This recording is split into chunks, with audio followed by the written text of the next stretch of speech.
वृंदा पूजनम नमो देव्यै महादेव्यै शिवायै सत्वं नमः नमः प्रकृते भद्रायै नियता प्रणताश्मतां भगवते साम्ब सदाशिवाय नमः करचरणकृतं व कायजं कर्मजं व श्रवणनयनजं व मानसं व अपराधं विहतं व सर्वमेकक्षमस्व जय जय करुणाब्धे श्री महादेव शंभो भगवते शाम्ब सदाशिवाय नमः बालकृष्णाय नमः करारविन्देन पदारविन्दं मुखारविन्दे विनिवेशयन्तं वटस्य पत्रस्य पुटे शयानं बालं मुकुन्दं मनसा स्मरामि अखण्डमण्डलाकारं व्यापितं येन चराचरं तदपदं दर्शितं येन तस्मै श्री गुरवे नमः।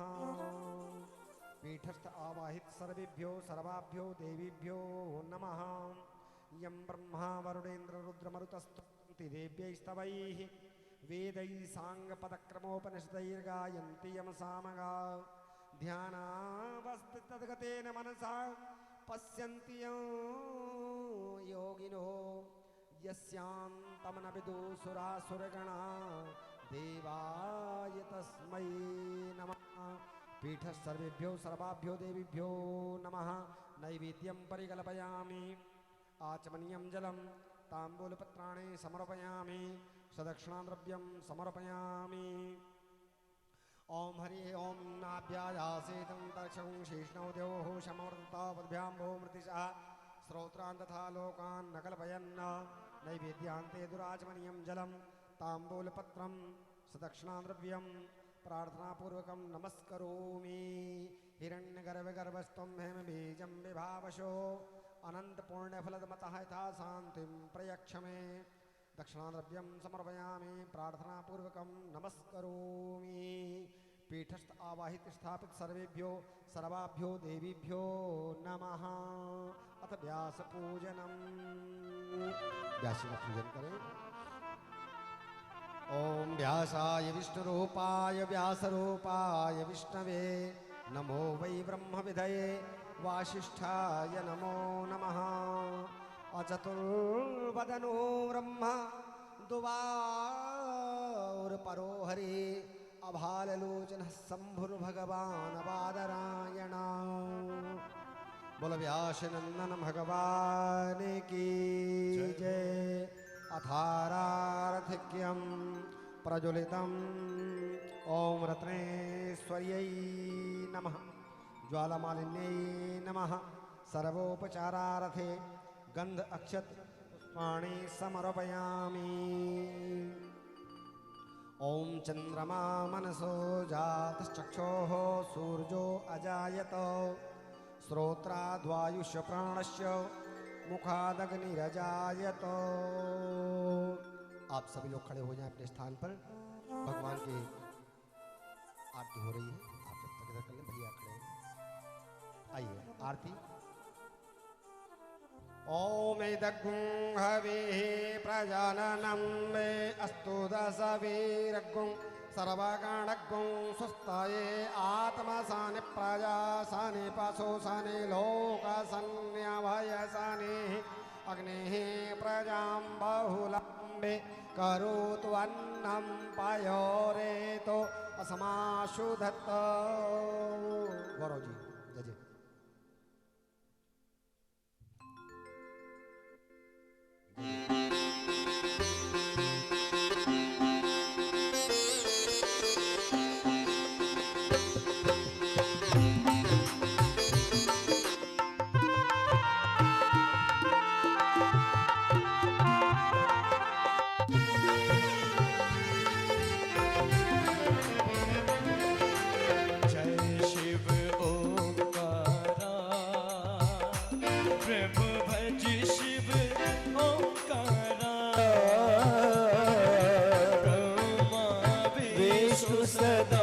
शिव भोले भोलेनाथ सदा शिव अर्धांगी धारा।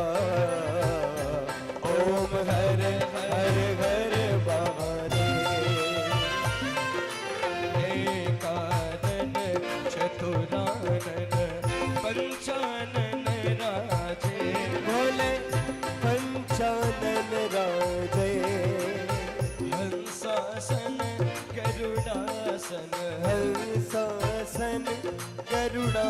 सन विश्वाहन साजे ओम हर हर हर महादेव दो भुज चार चतुर्भुज दस भुज अति सोवे भोले दश भुज अति सोवे निर्गुण रूप निरखता भोले जी को रूप निरखता त्रिभुवन जन होगे ओम हर हर हर महादेव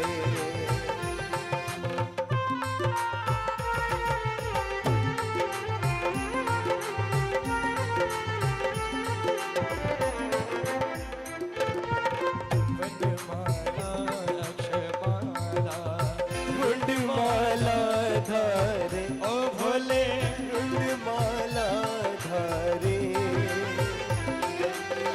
चंदन मग मग सोवे चंद्रन मग मग सोवे भाले शशिधारी ओम हर हर हर महादेव श्वेतांबर पीतांबर बागंबर अंगे भोले बागंबर अंगे सनकादिक गरुडादिक सनकादिक गरुडादिक भूतादिक संगे ओम हर हर हर महादेव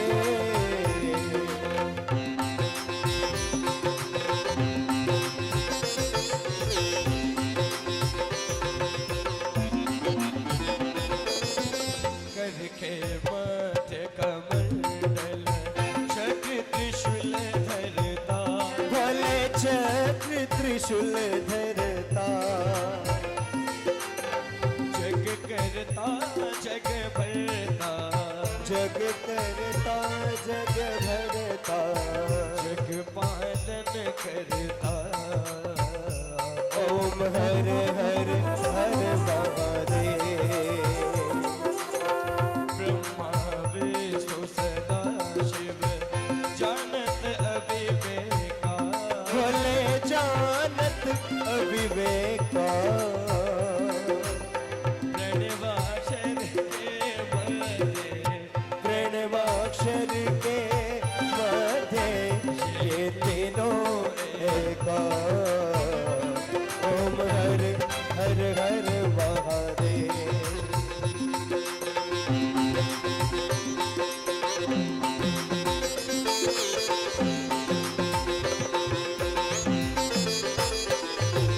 काश में विश्वनाथ विराजत नंदी ब्रह्मचारी ओ भोले नंदी ब्रह्मचारी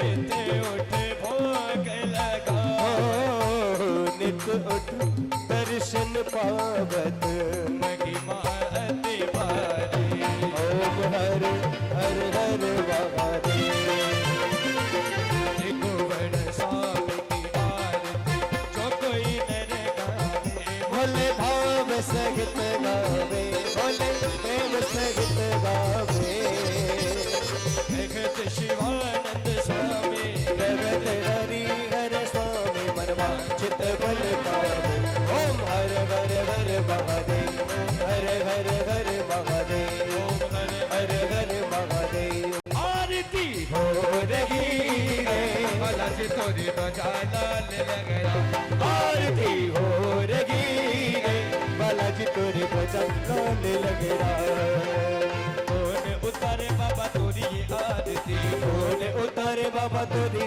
आरती कौन ध्वजा लगे राय भवन में कौन ध्वजा लगे राय आरती हो रही रे बालाजी तोरे ध्वजा लाल लगे राय आरती हो रही रे बालाजी तोरे ध्वजा लाल लगे राय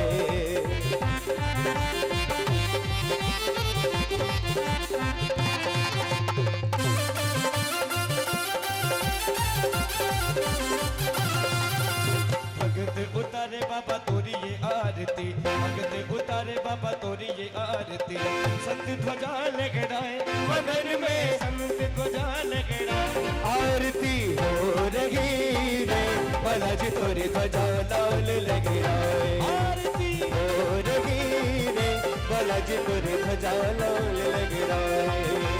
चम चम चमके थारो ये देवरो, चम चम चमके थारो रे देवरो, चम चम चमके चम चम चमके थारो रे देवरो। सोनारो कलश धराए, आए मंदिर में सोनारो कलश धराए।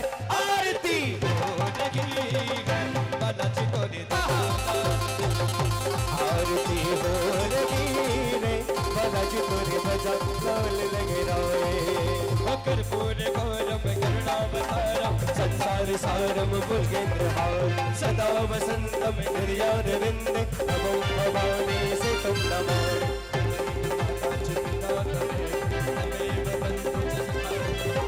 तमेव विद्या च द्रविणं त्वमेव, त्वमेव सर्वं त्वं देव देव। हरे राम राम राम हरे राम, हरे कृष्ण कृष्ण कृष्ण हरे हरे राम राम हरे हरे कृष्ण कृष्ण कृष्ण हरे हरे।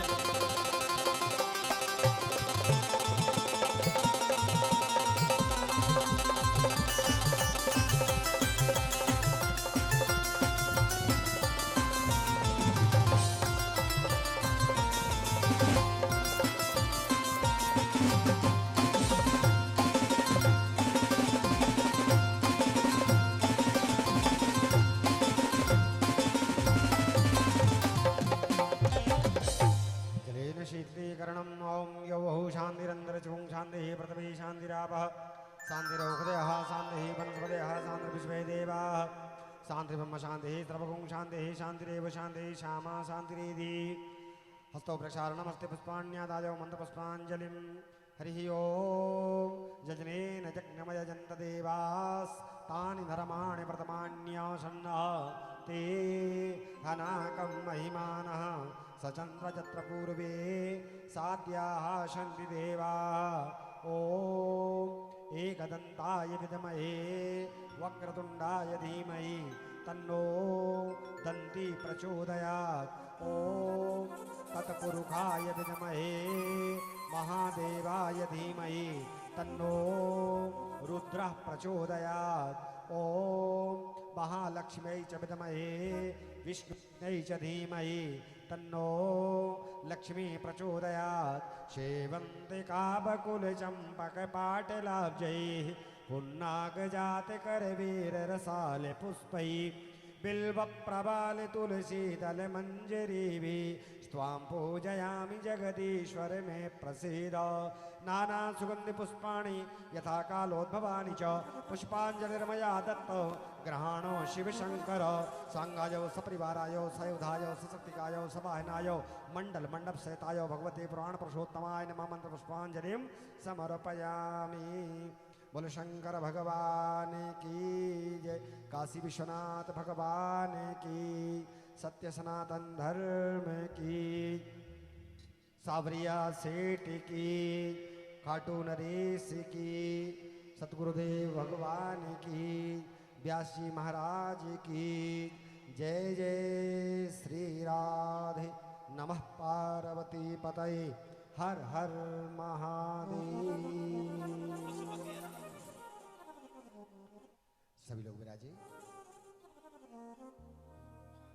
सब लोग बैठे अपने अपने स्थान पर।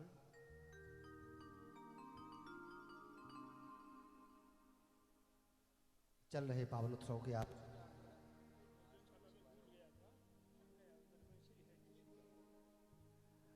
ये हमारे जो अतिथि आए हैं उनमें से ही किसी का ये नेत्र चश्मा रह गया होगा, तो यहाँ मंच पर हमारे भाई के पास में है, देवेंद्र जी के पास, इनसे आप ले सकते हैं।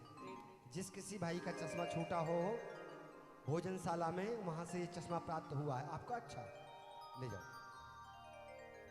विराजे विराजे जल्दी जल्दी। हाँ जी।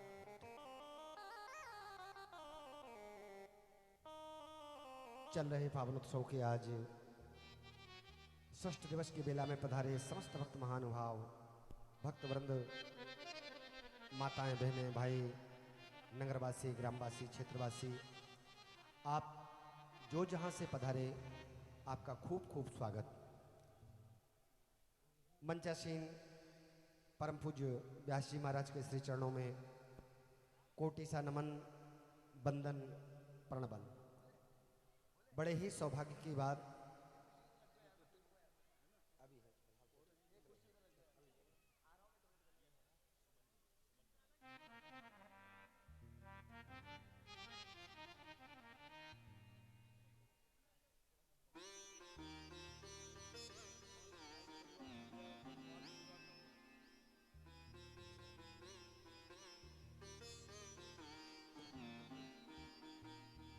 पहले हमारे बीच में जो अतिथिगण पधारे वो मंच पर यहाँ पर मैं आहूत करूँगा उनको।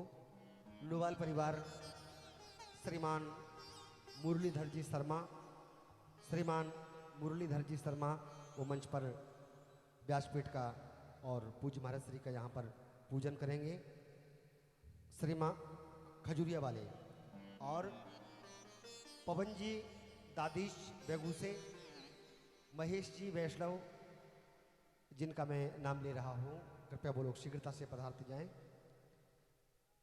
पवन जी दादी बेगू, महेश जी वैष्णव,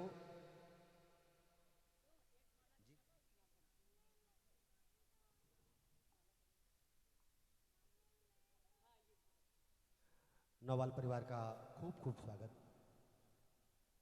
हमारे यजमान परिवार की ओर से, जोशी परिवार की ओर से भी आप सबका बहुत बहुत स्वागत।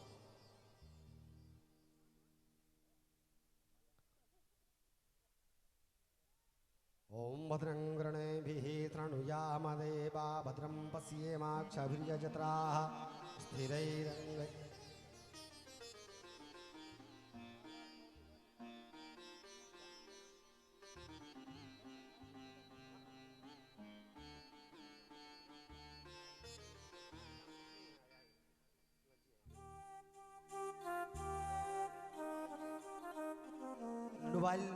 लोवाल जी, मुरलीधर जी,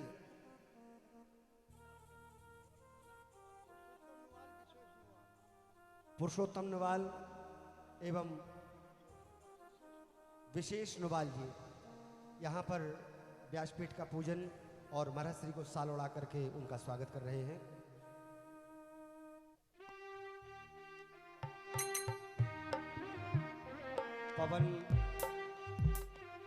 पवन दादीश जी महाराज श्री को पटका उड़ा करके उनका स्वागत सम्मान कर रहे हैं माल्यार्पण करके।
श्रीमान ब्रजराज जी पारासर महाराज श्री का स्वागत कर रहे हैं, पूजन कर रहे हैं।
हमारी बहन सुमन जी, जिन्होंने महाराज श्री के द्वारा सुंदर मायरे का उत्सव करवाया।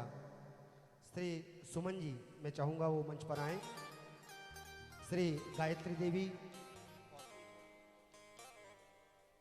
डिम्पल जी, आप तीनों जन मंच पर आकर के और पीठ का पूजन करें। हमारी सुमन बहन ने बड़े ही सुंदर, सुमन कंवर जी, ऐसा सुंदर उत्सव करवाया मायरा। उस मायरे में आप सब लोग जानते ही हैं कितनी व्यवस्थाएं होती हैं, और भगवान का इतना सुंदर उत्सव आपके द्वारा यहाँ पर हुआ। आए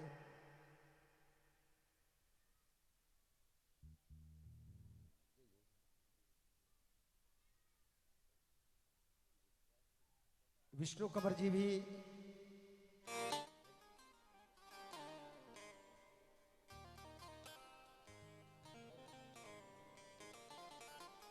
विष्णु कंवर जी हसनोखेड़ा से पधारे हैं। विष्णु कंवर जी वो भी यहाँ पर मंच पर आकर के, विष्णु कंवर जी यहाँ पर विराजे हैं, तो उनसे निवेदन है कृपया वो भी। अच्छा,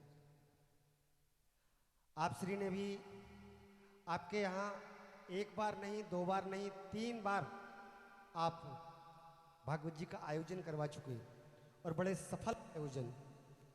और हमारी बहन, इन्होंने इतना सुंदर आयोजन करवाया, जैसा हम लोग आप यहाँ आनंद ले रहे हैं, इसी प्रकार से आपने भी 3-3 बार उत्सव का आनंद लिया। धन्यवाद के पात्र हैं, और भगवान की बड़ी कृपा है।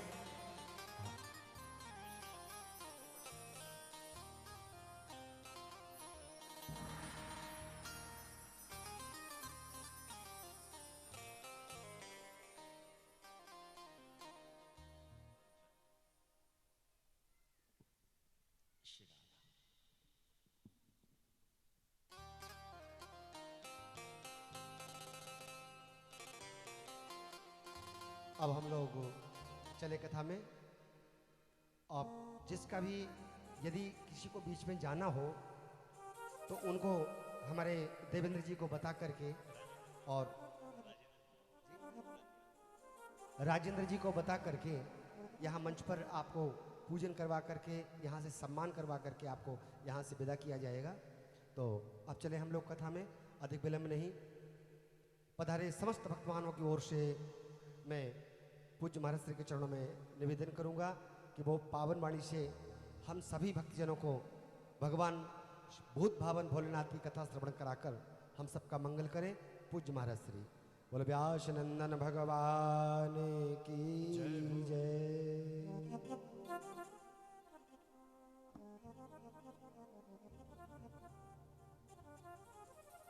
बोलिए श्री सच्चिदानंद भगवान की जय।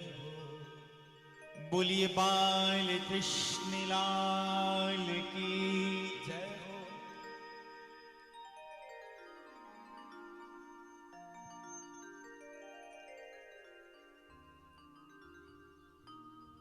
हो।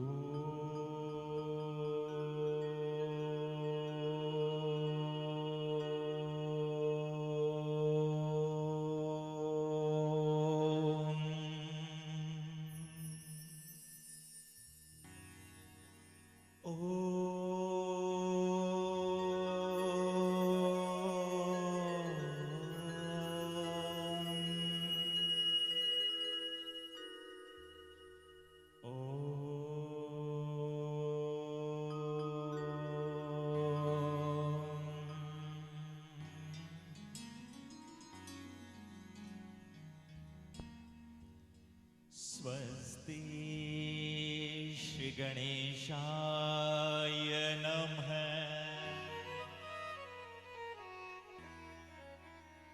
स्वस्ति श्री सरस्वत्य नमः। स्वस्ति श्री गुरुभ्यो नमः।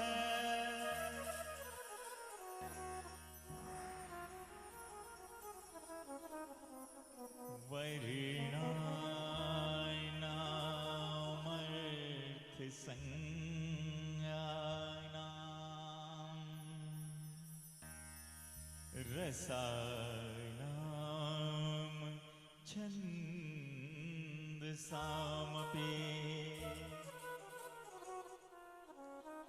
मंगलानां च कर्तारो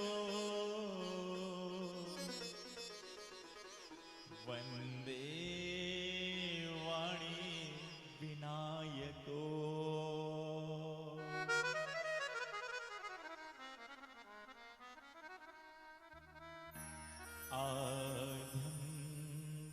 मंगलमजात समान भावतमि समजरामदेवम्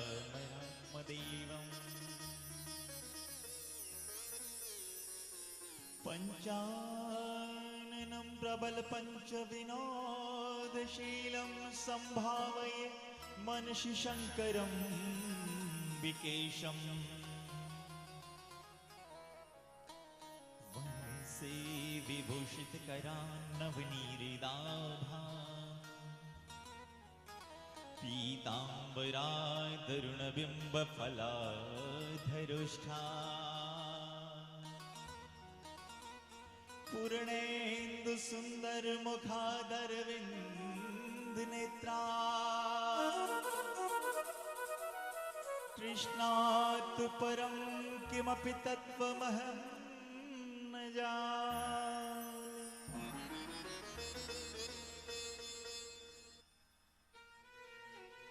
अखण्डमण्डलाकारं व्याप्तं येन चराचरम् तत्पदं दर्शितं येन तस्मै श्री गुरुवे नमः।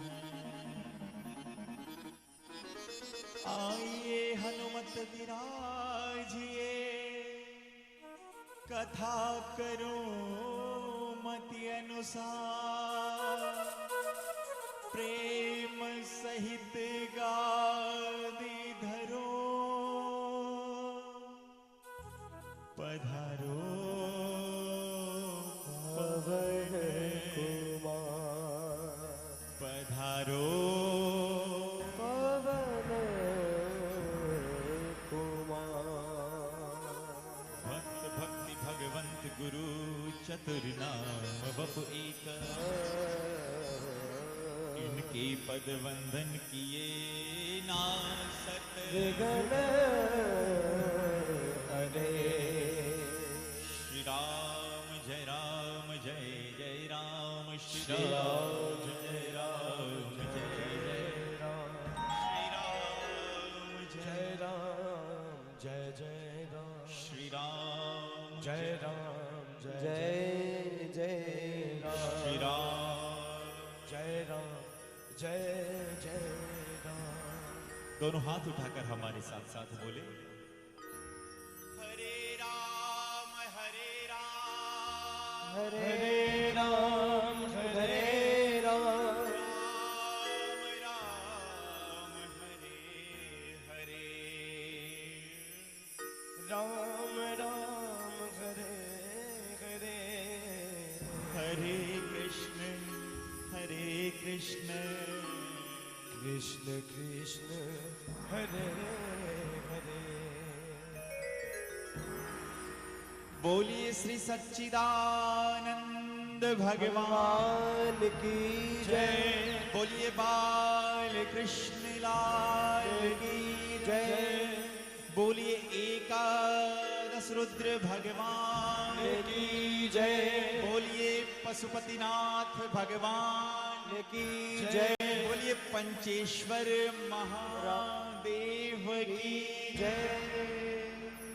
अपने अपने माता पिता गुरुदेव की जय बस्ती नगर की जय सदगुरु भगवान की जय। श्री दाता वाले श्याम की गौ माता की जय। भारत माता की जय।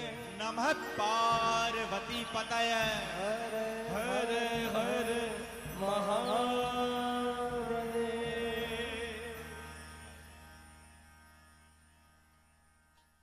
सर्वप्रथम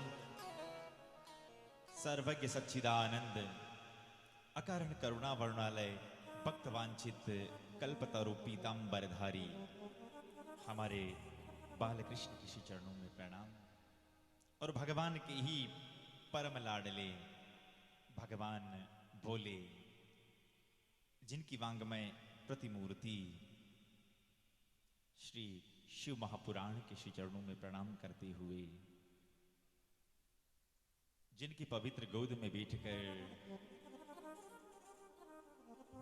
हम और आप सब इस कथा गंगा के षष्ठम दिवस में प्रवेश कर रहे हैं, हमारे पशुपतिनाथ भगवान के श्री चरणों में प्रणाम।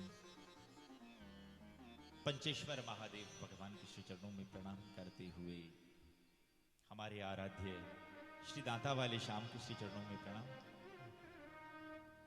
सदगुरु भगवान के श्री चरणों में प्रणाम करते हुए, प्रसंगवश आहवित सभी देवी देवताओं के श्री चरणों में प्रणाम। और यहाँ पर विराजित दृश्य और अदृश्यमान सभी देवी शक्तियों को हमारा प्रणाम। और जितने भी भक्तगण यहाँ भूत भावन भोलेनाथ की इस दिव्य कथा गंगा का रसास्वादन करने पधारे हैं, उन सभी भक्तों के हृदय में विराजित मेरे भोले बाबा के श्री चरणों में प्रणाम। आप सब हमें आशीर्वाद दें, हम अपने भोले की इस दिव्य कथा गंगा को आपको सुना सकें। उसके लिए आप सबको कहना होगा क्या क्या कहना होगा भाई? जितनी संख्या है उसके अनुपात में आवाज नहीं आएगी। एक बार भाव से बोलिए ना, हर हर। काला कतरा गाटा बोल रहा है ना? एक बार भाव से बोलिए ना, हर हर महादेव। परम सौभाग्य का विषय है कि हम और आप बड़े भाव बड़े आनंद के साथ भगवान भोले की इस दिव्य कथा के षष्ठम दिवस में प्रवेश कर रहे हैं। आज कई मेहमान बाहर से पधारे हैं, जैसे काछोला के आगे एक हसलू का खेड़ा है, लगभग यहां से 100 किलोमीटर दूर। वहां से हमारे बीच में विष्णु कंवर जी, जो हम उन्हें जीजा कहकर भी संबोधित करते हैं, तो विष्णु जीजा पधारे हैं। उनका एक बार जोरदार ताली बजाकर आप अभिनंदन स्वागत करें। आपके पास में ही दानथल है, वहां कुछ दिनों पूर्व नरसिंह जी का मायरा सुंदर कथा का जो आयोजन करवाया है, सुमन कंवर जी राठौड़ और आपके पूरे परिवार ने, आप भी पधारे, आपका बहुत बहुत अभिनंदन और बहुत बहुत स्वागत। और जिनके यहाँ हमें रुकने का मौका मिला, गायत्री देवी जी के यहाँ, तो आप उनके लिए भी एक बार जोरदार ताली बजाइए। और आप ही के साथ में डिम्पल जी पधारे, उनका भी बहुत बहुत अभिनंदन और स्वागत। साथ ही जहाँ से यजमान जी हैं, उन्हीं के गांव से, जो मूलतः जो गांव है, रहते तो आपके यहाँ है, पर मूलतः जिनका गांव खजूरिया है, और उन्हीं यजमान जी के यहीं से हमारे मुरलीधर जी शर्मा पधारे हैं, उनका भी बहुत बहुत अभिनंदन स्वागत। आप सब पत्नी यहाँ पधार रहे हैं। हालांकि देवी जी रोज पधार रहे थे और हमने कहा था कि पत्नी वही श्रेष्ठ है जो अपने पति को भी कथा सुनाए, तो हो सकता है ये बात लग गई और मुरली जी को यहाँ पर लेकर पधारे हैं। और हाँ, आज समस्त नोवाल परिवार ने, जो हमारी पूरी संगीत मंडली और सबका यहाँ पर आदर सत्कार किया है, मैं चाहूँगा एक बार सभी नोवाल परिवार के लिए एक बार जोरदार ताली बजाकर उनका अभिनंदन करें। और जो भी भक्त यहाँ पधारे हैं, उन सब का भी, अब पर्टिकुलर मैं किसी का नाम तो नहीं जान सकता, लेकिन जो भी भक्तगण यहाँ पधारे थे और सबका अभिनंदन और स्वागत किया, उन भक्तों के लिए एक बार जोरदार ताली बजाइएगा। हमारे अपने तिलस्वा महादेव की पावन नगरी से ही तीसरे दिवस से हमारे तुलसी राम जी बड़े आनंद से इस कथा का रसास्वादन कर रहे हैं। एक बार हमारे तुलसी राम जी के लिए भी जोरदार करते अभिनंदन स्वागत। साथ ही आप ही के परिवार के कुंवर साहब, दोनों कुंवर साहब भी यहाँ बड़ा आनंद ले रहे हैं। और आपको पूरा परिवार ही, हमने देखा है कि परसों तो जाग रहे थे 5 बजे तक, और हमने कहा ये हो क्या गया है, भोले की कृपा और ऐसी। पूरी रात जागते जागते कल का महाराज जी कीर्तन है, और उस कीर्तन में अब योग की बात है, यहाँ कोई जन्म दिवस होगा तो आप सब ने भी सोचा कि हाँ जन्म दिवस है तो इनको भी डिस्टर्ब नहीं किया जाए, और आप सब जैन मंदिर में जाकर कीर्तन करने लगे और रात को 12-1 बजे तक कीर्तन ही कर रहे थे। तो बड़ा अच्छा लगा, पूरा परिवार आपका साथ में, पूरे परिवार के लिए एक बार जोरदार करते थे अभिनंदन और स्वागत है। और वैसे आपका पूरा परिवार तो आया ही है, और साथ में ही जो 500 वर्षों से जो अटका हुआ मामला था, स्वयं इसी वर्ष हमारे भगवान राम भी आए हैं। तो आइए ना हम भी अपने हृदय भवन में यहाँ उन्हीं भगवान राम का संकीर्तन करते हुए बड़े आनंद के साथ हम इस कथा गंगा का शुभारंभ करें। आइए।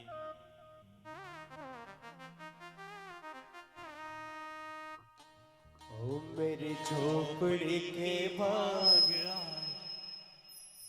खुल जाएंगे, यजमान परिवार के जो आपके मामा जी पधारे हैं।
झूलेंगे तो पालना झुलाओगे, राम झूलेंगे तो पालना झुलाऊंगी, ओ राम झूलेंगे तो पालना झुलाओगे। मीठे मीठे मैं तो भजन सुनाऊंगी, मीठे मीठे मैं तो भजन सुनाऊंगी। मेरी झोंपड़ी के भाग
रुच भोग लगाओगी। माखन मिश्री राम को पवाऊंगी। माखन मिश्री का भोग लगाओगी। प्यारी प्यारी राधे, ओ प्यारी प्यारी राधे संग श्याम आएंगे। मेरे राम आएंगे। ओ मेरी झोपड़ी के बाग आज खुल जाएंगे, राम आएंगे।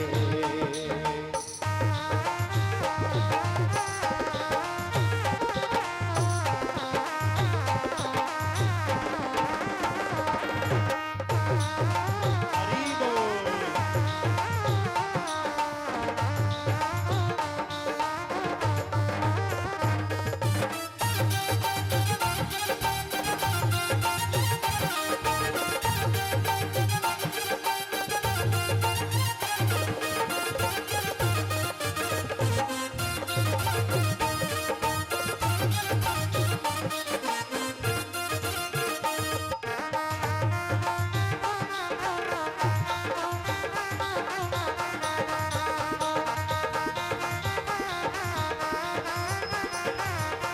बजाओ ढोल स्वागत में, ढोल स्वागत में मेरे घर राम आए हैं। बजाओ ढोल स्वागत में मेरे घर राम आए हैं। बजाओ ढोल स्वागत में मेरे घर राम आए हैं। बजाओ ढोल स्वागत में मेरे घर राम आए हैं। मेरे घर राम आए हैं। मेरे घर राम आए हैं। ओ मेरी झोपड़ी के, ओ मेरी झोपड़ी के भाग खुल जाएंगे। ओ मेरी झोपड़ी के भाग आज गाइए ना सब। राम आएंगे आएंगे राम आएंगे, राम बोलिए सियावर रामचंद्र भगवान की जय हो। बोलिए बाल कृष्ण लाल की जय हो। बोलिए भोलेनाथ भगवान की जय हो। नमः पार्वती पतय। हर हर हर महादेव।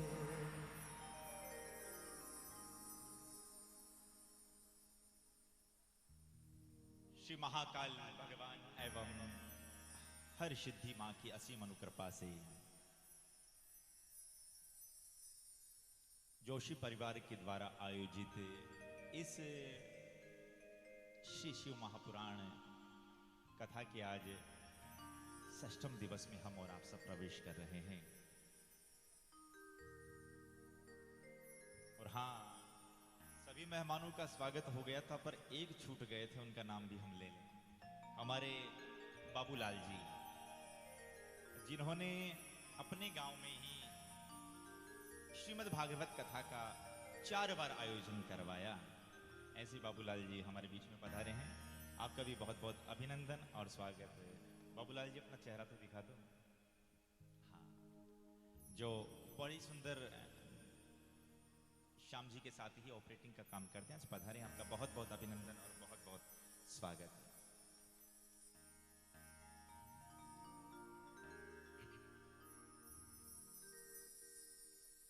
अभी कुछ कुछ अपने ऐसे श्रोता है, जब हम बोल रहे थे भाव से बोलिए ना, तो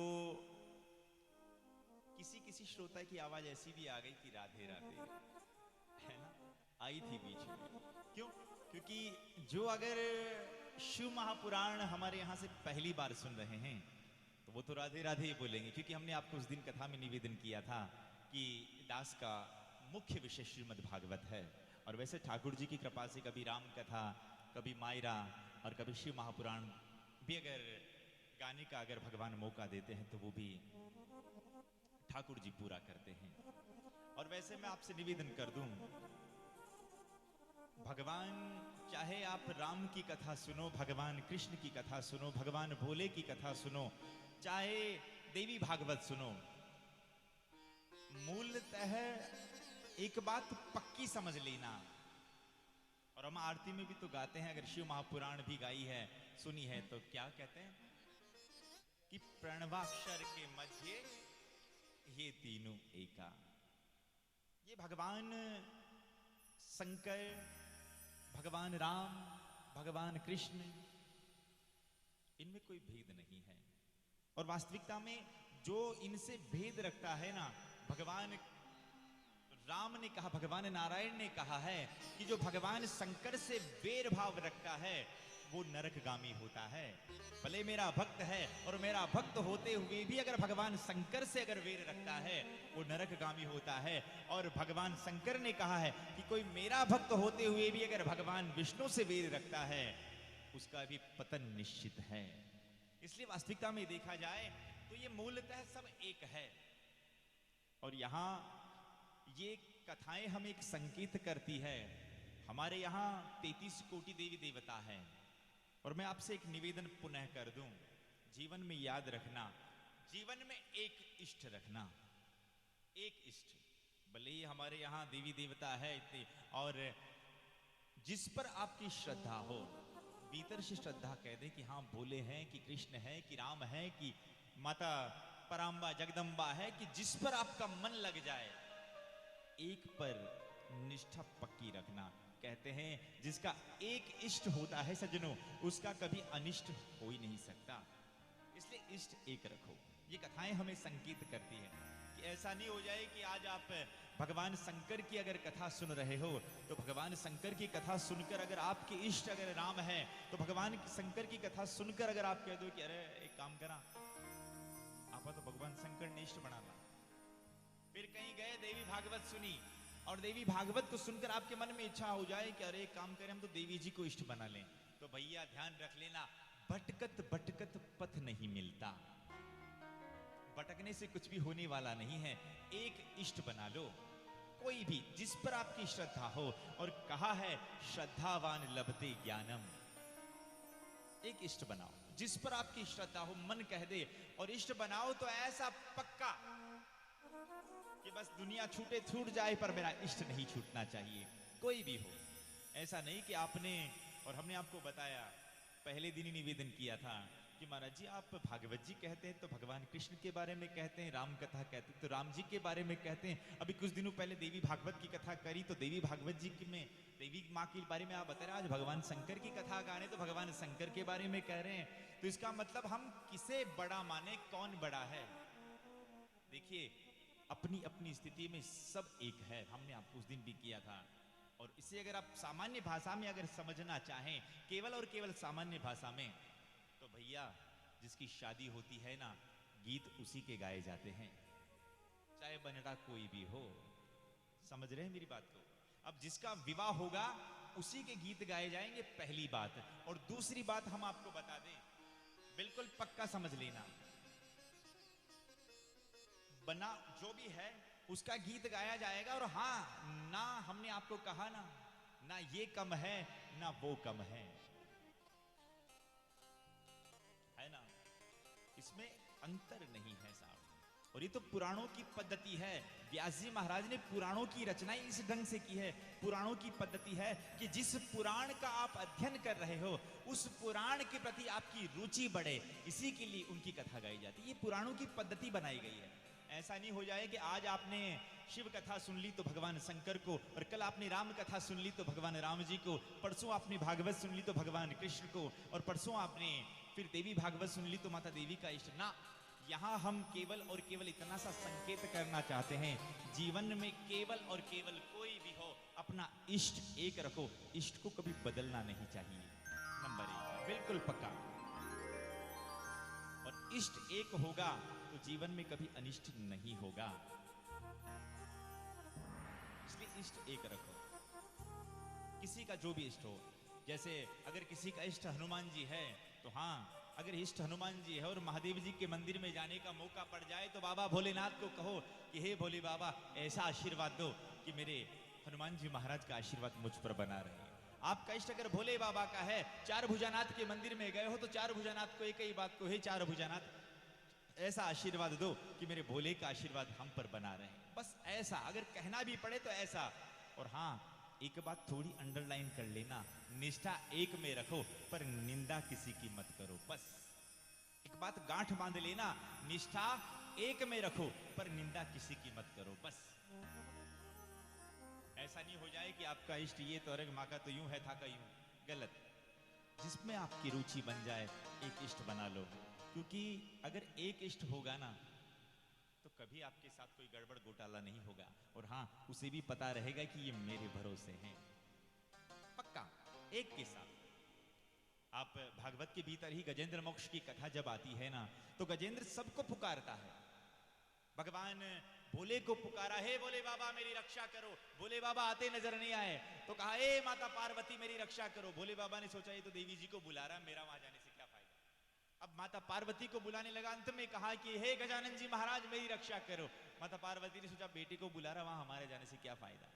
और अंत में फिर जाकर पूर्व जन्म की कोई स्मृति याद आई और फिर भगवान को पुकारा। और कहा जाता है सज्जनों, एक को पुकारोगे तो उसे पता रहेगा। इसे आप ऐसे समझें, जैसे एक बार क्या हुआ, कोई सेठ जी थे और वो सेठ जी बाजार में गए और बाजार में जाकर एक पजामा लेकर आए। भाव से बोलो ना एक बार, हर हर महादेव। एक पजामा लेकर आए, पजामा बड़ा अच्छा था, घर पर लाए और उस पजामे को पहना। पजामा पहना तो पजामा थोड़ा 4 अंगुल लंबा था। अब 4 अंगुल लंबा था तो उस समय पहना नहीं, और मनी मन सोचा कि पजामा आज तो लंबा है, कल पहनेंगे। अब सुबह उठा, सेठ जी सुबह उठे और अपनी पत्नी को कहा, देवी एक काम करना। कहा कि क्या? अरे मैं एक मार्केट से पजामा लेकर आया हूं और वो पजामा 4 अंगुल लंबा है। देखो तुम काम से फ्री हो जाओ तो उस पजामे को 4 अंगुल छोटा कर देना। ठीक है पति देवी जी, अगर आप कह रहे हैं तो मैं कर दूंगी। अब पजामा 4 अंगुल छोटा करने के लिए बोल गए। थोड़ा बाहर निकले होंगे और माँ मंदिर जा रही थी। माँ को कहा, मामा अरे माँ मंदिर से और अपनी पूजा पाठ के काम से फ्री हो जाए तो एक काम करोगी माँ? अरे बेटा बोलना क्या काम है? माँ एक बाजार से पजामा लेकर आया था, अगर तुझे समय मिल जाए तो उस पजामे को 4 अंगुल छोटा कर देना।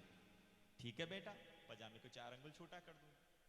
इतने में बेटी कॉलेज जा रही थी। बेटी को कहा, बेटी बेटी रुक, एक काम करेगी मेरा? हाँ पापा बोलो ना क्या काम है? बेटी एक पजामा लेकर आया था, एक काम करना ना, उस पजामे को अगर तुझे समय मिल जाए तो 4 अंगुल छोटा कर देना। तो बेटी ने कहा ठीक है पापा मैं कर दूंगी। इतने में पत्नी झाड़ू पोछे से फ्री होकर गई और कहा कि अरे पतिदेव जी ने काम बताया है, क्यों ना अभी टाइम मिला है अभी काम कर दूं। बस पजामा उतारा और 4 अंगुल छोड़ नाप कर 4 अंगुल काट दिया और काट कर उसे खूंटी पर टांग दिया। और खूंटी पर टांग कर माँ तो चली गई, पत्नी तो चली गई और माँ मंदिर से आई। रे मेरा बेटा कभी मुझे काम बताता नहीं है और आज मेरे बेटे ने मुझे काम बताए, काम कर ही दूं। बस किसी को बोला नहीं और वो जो पजामा खूंटी पर अटका हुआ था उसे उतारा और उतार कर उसे भी 4 अंगुल काट कर वापस खूंटी पर टांग दिया। बेटी कॉलेज से आई थी सांझ के समय 4-5 बजे और बेटी ने सोचा कि पिताजी काम बता कर गए हैं, अगर काम नहीं किया तो सांझ को आते ही पिताजी की डांट ना पड़ जाए। बस ऐसा भाव रखकर वो पजामा जो खूंटी पर टंगा था उसे उतारा और 4 अंगुल काट कर वापस खूंटी पर टांग दिया। और पतिदेवी जी सोच रहे थे कि कल पजामे का आनंद नहीं ले पाए, आज पजामे का आनंद पूरा लेंगे। बस आज ऑफिस से पतिदेवी जी आए, सेठ जी आए और उन्होंने आकर जब देखा कि पजामा खूंटी पर टंगा हुआ है और मन में विचार आया कि चलो आज पजामा पहना जाए। बस जो ही पजामा पहना एक घटना हो गई। सुबह पजामा छोड़कर गए थे, शाम तक नेकर रह गया। भाव से बोलो ना एक बार, हर हर महादेव। देखो अगर ये एक को कहकर जाते, चाहे बेटी, माँ और या पत्नी, किसी तीनों में से अगर एक को कहकर जाते तो वो पजामा 4 अंगुल ही कटता। ठीक वैसे ही सज्जनों, हम सब भी अपना अपना पजामा कटाने में लगे हुए हैं। 2-5 महीने महादेव जी के मंदिर में गए और खूब जल चढ़ाया और अपना काम नहीं बनाना तो सीधा फिर हम तो दूसरा रास्ता पकड़ लेंगे। फिर दूसरा, वहां काम नहीं बना तो तीसरो देवरो। और आजकल तो थोड़े थोड़े दिनों में बहुत सारे देवरे निकल रहे हैं। कोई कहते हैं बेटा दाम आज चल रही, बेटा भाग जाएंगे। कोई कह देगा अरे न न न धाम बटे अच्छी चल रही, बटे भाग जाए और घूमते रहेंगे। और यहाँ ये कथा हम सबको एक संकेत करके कह रही है, जीवन में एक इष्ट रखो। अगर एक इष्ट रखोगे ना भैया, तो उन्हें भी पक्का मालूम रहेगा कि ये मेरे भरोसे हैं, तो आपके साथ कुछ होगा नहीं, कभी अनिष्ट हो ही नहीं सकता। इसलिए भोले में अगर पक्की श्रद्धा है तो ऐसी श्रद्धा होनी चाहिए कि दुनिया की कोई ताकत, जैसे पार्वती मैया के बारे में हम और आप सब कल श्रवण कर रहे थे ना, सप्तऋषियों ने खूब खूब खूब भड़काया माता पार्वती को। अरे अरे वो ऐसा, अरे तुम तो नारद जी की बातों में आकर ऐसा गड़बड़ घोटाला कर चुकी हो। तो माता पार्वती ने क्या कहा, अरे मैं पर्वत राज की बेटी हूं और मैं अपने बात से कभी डिग नहीं सकती। और ऐसी कठोरता में जब रही ना, तब जाकर उनके जीवन में भगवान भोले का आगमन हुआ है। अगर वो भटक जाती तो मामला गड़बड़ हो जाता। इसलिए जो भी आपका इष्ट हो, उस एक इष्ट को पकड़े रखो। चाहे मेरे भगवान नारायण हो, भगवान शंकर हो, चाहे आपको जो लगे देवी माँ हो, उन सब में से एक इष्ट रखो सजनों। और जो भी अगर तकलीफ आ जाए, दुख आ जाए, देखो एक प्रश्न प्राय सभी के बीच में होता है कि महाराज जी, हम तो भगवान की भक्ति करते हैं, फिर भी हमारे जीवन में दुख क्यों आता है? और हम आपको एक बात बता दें, भगवान का नाम लेने से, भगवान का काम करने से, भगवान की भक्ति करने से दुख दूर नहीं होता है। अब ये बात बिल्कुल अंडरलाइन और बड़ी सावधानी से सुनना, भगवान का नाम लेने से दुख दूर नहीं होता है, नहीं होता है और नहीं होता है, 3 बार कह रहा हूं। अब आप कहेंगे कि महाराज जी ये क्या? हाँ, अगर भगवान का नाम लेने से अगर दुख दूर हो जाता ना, हम तो छोटे मोटे भक्त हैं साहब। भक्त प्रहलाद के जीवन में कितना दुख आया, ध्रुव जी महाराज के जीवन में कितना दुख आया, मीराबाई के जीवन में कितना दुख आया। इसलिए भगवान का नाम लेने से दुख दूर नहीं होता है, दुख से होने वाला जो ताप है, जो प्रभाव है, वो प्रभाव दूर होता है। क्योंकि ये संसार ही दुखालय है। ये संसार क्या है? दुखालय। दुखालयम शाश्वतम इति संसारम। ये जो संसार है सजनों, ये दुखों का घर है। ये तो वो वाली बात हो गई, इस दुखों के घर में आकर हम कहें कि हम सुखी हो जाएं, हमें आनंद मिल जाए, तो भैया मिल नहीं सकता। ये तो वो वाली बात हो गई कि आप मेडिकल की दुकान पर जाकर कह दो कि लो भैया एक काम करो, 1 किलो शक्कर तोल दो, तो मेडिकल की दुकान से शक्कर लाने वाला मामला है। ये संसार दुखों का घर है। जैसे इसे आप ऐसे समझें, जैसे यहां खूब सारी बरसात बरस रही है, सावधानी से सुनना नहीं तो आप अर्थ का अनर्थ ना कर दो। जैसे खूब बरसात बरस रही है और बरसात बरस रही है, और आप कह दो कि ये बरसात ही बंद हो जाए, तो क्या बरसात बंद करना आपके और हमारे हाथ की बात है क्या? नहीं कर सकते हैं। पर उस बरसात से अगर आप बचना चाहते तो उपाय क्या है? छाता लगा दो। तो छाता लगाओ तो होगा क्या? उस बरसात का जो प्रभाव है, वो प्रभाव हमारे ऊपर नहीं पड़ेगा। ठीक उसी प्रकार से हम भगवान की भक्ति रूपी छाता अगर लगा देंगे ना, ये संसार में दुख तो खूब है, इन दुख को तो हम दूर नहीं कर सकते, पर भक्ति रूपी छाता अगर हम लगा देंगे ना, उस दुख का प्रभाव फिर हमारे ऊपर नहीं पड़ेगा। भाव से बोलिए ना एक बार, हर हर महादेव। दुख का प्रभाव नहीं पड़ेगा। और ये संसार ही दुखालय है। जैसे गरम गरम पानी की तपेली है, उबल रही है, और उबलती हुई पानी की तपेली को अगर आप सीधे हाथ से जाकर उठाओगे ना, हाथ जल जाएंगे। कोई कपड़ा लेकर उतारोगे ना, तो हाथ की बचत हो जाएगी।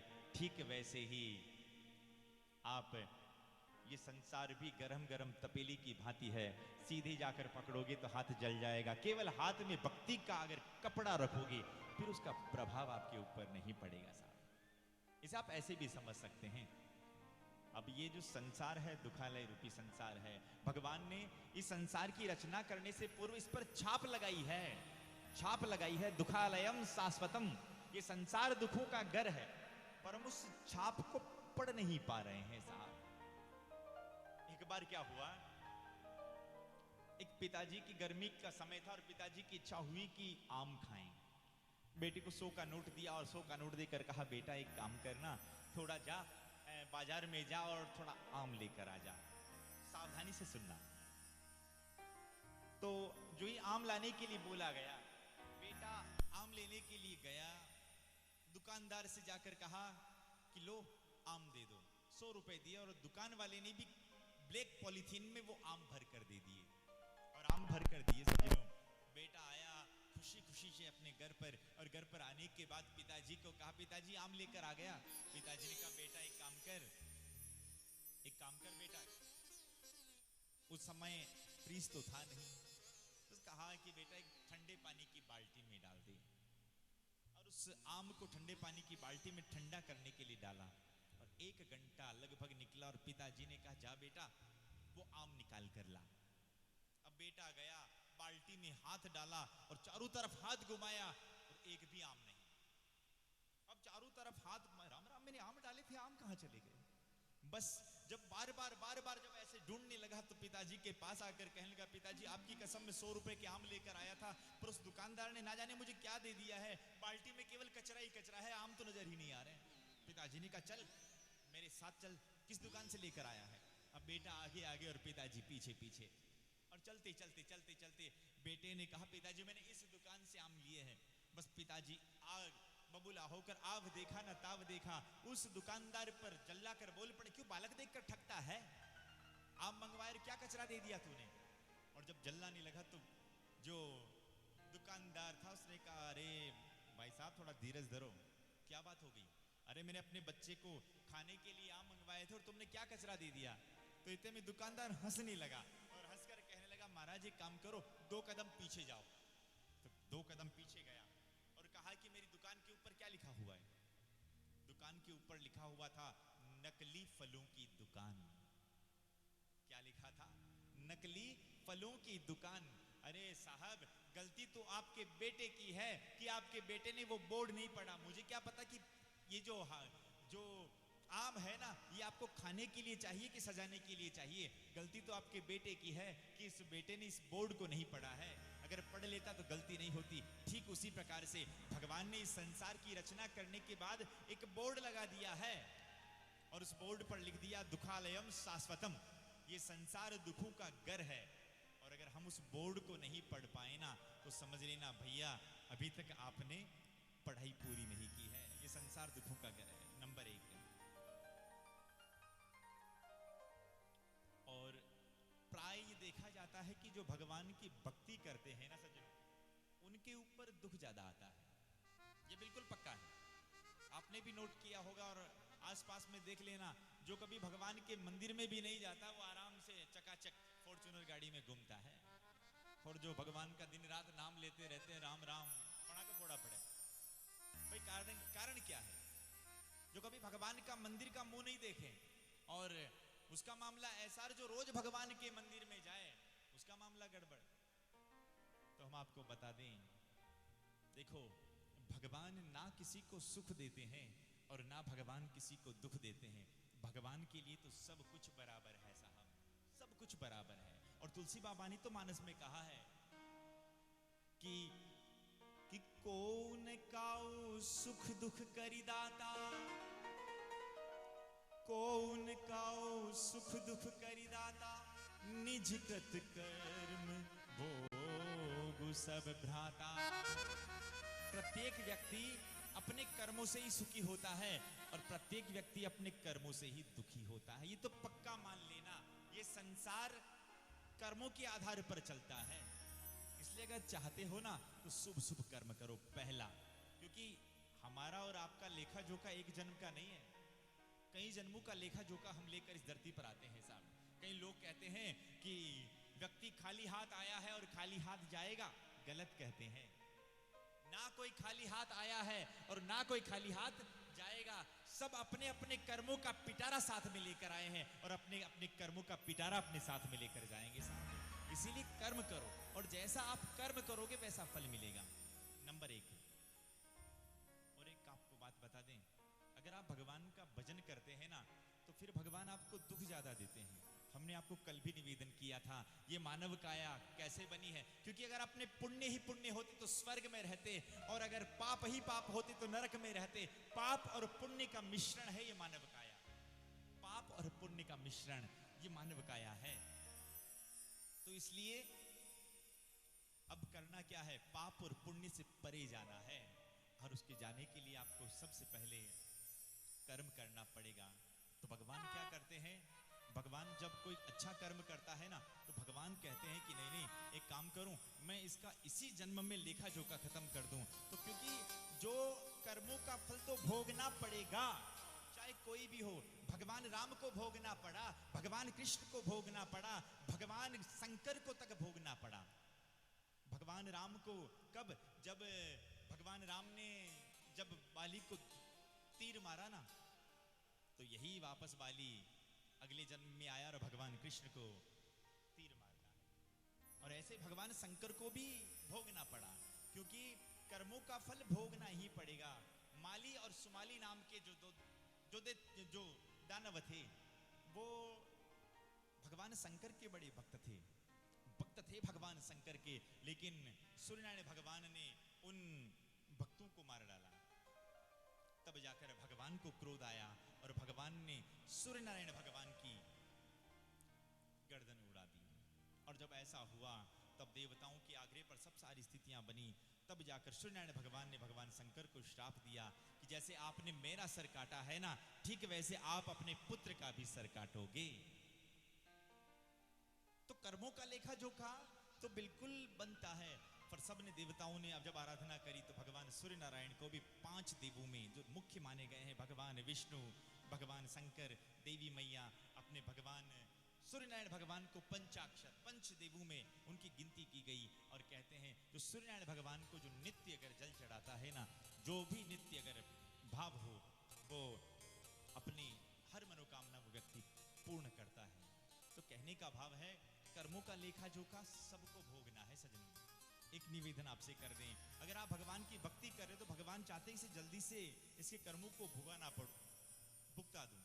तो भुगताने के लिए भगवान जितने भी आपके बुरे कर्म है ना, उस बुरे कर्मों को दुख के रूप में आपको बेचते हैं। और आपको लगता है कि भगवान उल्टा कर रहे हैं। ना, भगवान आपके साथ सही कर रहे हैं, बिल्कुल सही करता। आपने कई संतों को भी देखा होगा, कई संत ऐसे होते हैं जिन्हें कई प्रकार की ऐसी नाना प्रकार की बीमारियां हो गई, ये हो गया, ये कब, मानो भोगना तो पड़ेगा, भोगना तो पड़ेगा। इसलिए हंसते हंसते संत भोगते हैं आराम से, और हम लोग रोते रोते भोगते हैं। भोगना तो है, पक्का है, पर हाँ अगर भगवान फिर सारा का सारा दुख हमें भुगता कर इसी जन्म में हमें बिल्कुल स्वच्छ करना चाहते। एक माँ अगर मेले बालक को, अगर बालक अगर मेला हो जाए ना, तो माँ उसे धोने का प्रयास करती है। आपने देखा होगा कितना अच्छा साफ करती, चाहे वो बेटा खूब जोर जोर से रो रहा हो फिर भी जबरदस्ती उसे साफ करती है। ठीक वैसे ही मेरे भगवान भी उसी माँ की तरह है। बस भगवान भी जैसे माँ मेले बेटे को धोती है, ठीक वैसे ही भगवान भी अपने जो कर्मों में जो दाग है, उन दाग को भगवान पूरा धोकर हमें बिल्कुल निर्मल बनाते। ये भगवान की भगवता है साहब। इसलिए जीवन में याद रखना, अपना इष्ट एक होना चाहिए, और जिसका इष्ट एक हो उसका कभी अनिष्ट नहीं हो सकता। और हाँ, जीवन में अगर कोई संकट भी आ जाए ना, कभी भी, तो जो आपका इष्ट है उनके पास जाओ और उनसे पुकार करो, हे भगवान मैं पूरी दुनिया से मैं हार चुका हूँ, मैं पूरी दुनिया से हार चुका हूँ प्रभु, आप ही मेरी रक्षा करना। आपसे एक निवेदन है कि आप हमारे उस मनोरथ को पूर्ण करना प्रभु, क्योंकि आपके अलावा हमारा कोई नहीं है प्रभु। इसलिए आप हमारे उस मनोरथ को हमें पूर्ण करना प्रभु। इसलिए अगर आप ऐसा करेंगे तो निश्चित उनको भी पता रहेगा कि ये हमारे भरोसे हैं, ये हमारे भरोसे हैं। इसलिए कहा है क्या, दुनिया से मैं हारा तो आया तेरे द्वार। गाइए, से मैं हारा तो आया तेरे द्वार। ये बोले दुनिया से हार कर मैं आपके दरबार में आया हूँ, और यहाँ से जो मैं हारा कहाँ जाऊँ मैं सरकार। यहाँ से जो मैं हारा जाऊंगा सरकार। कौन कौन दुनिया से हार चुके हैं? तो उठाइए ना दोनों हाथ और भगवान भोले को पुकारते हुए बड़े आनंद के साथ बाबा को कहना है।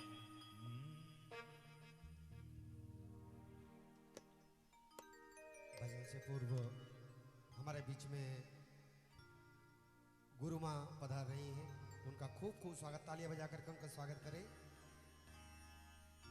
और चल रहे उत्सव के आज षष्ठ दिवस की बेला में बड़े ही सुंदर पधारे पधारे।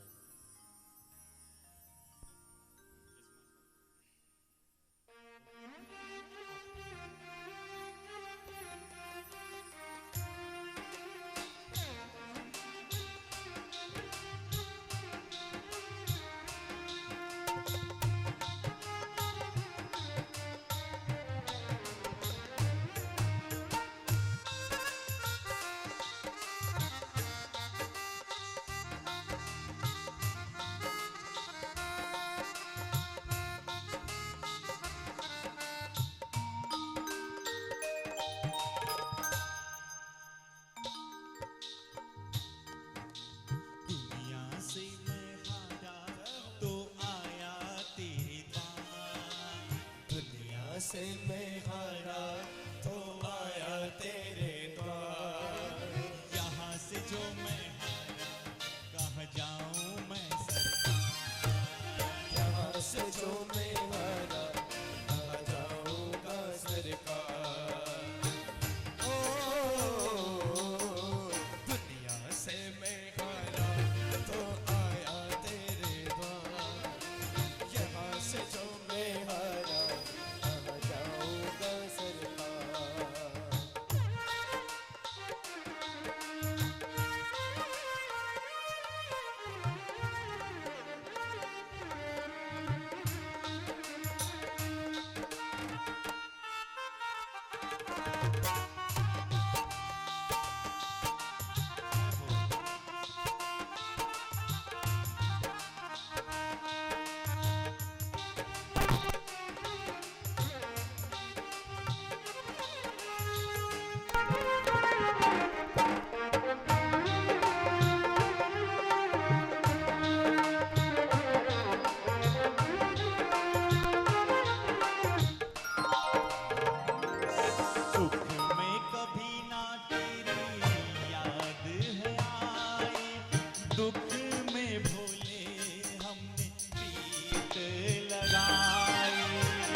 कन्हैया तेरी याद न आई।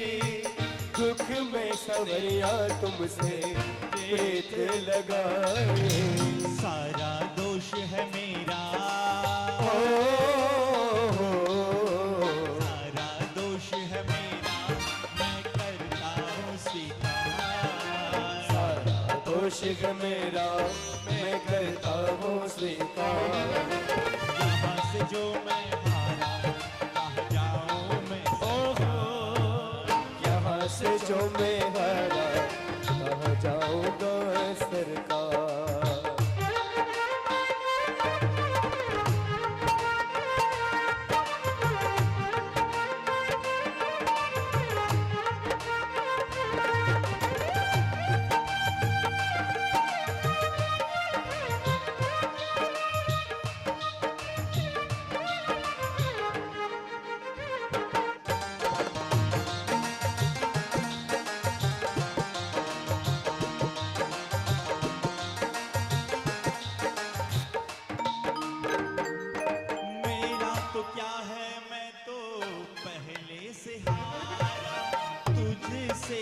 पूछेगा ये संसार सारा।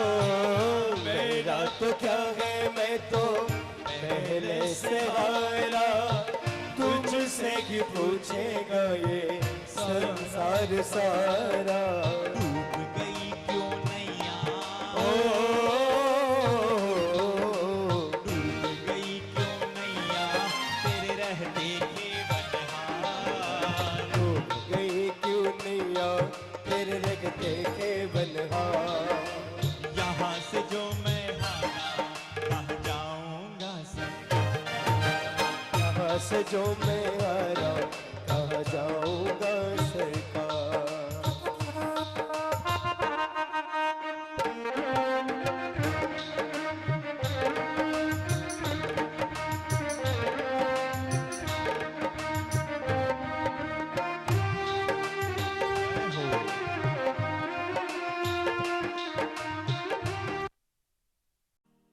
भगवान भोले और माता पार्वती का विवाह, जिसकी सुंदर सी झांकी का हमने दर्शन किया।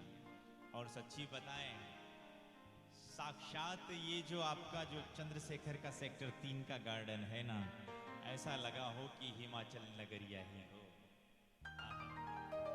बड़ा आनंद आ गया था और खूब आनंद आया, खूब खूब खूब।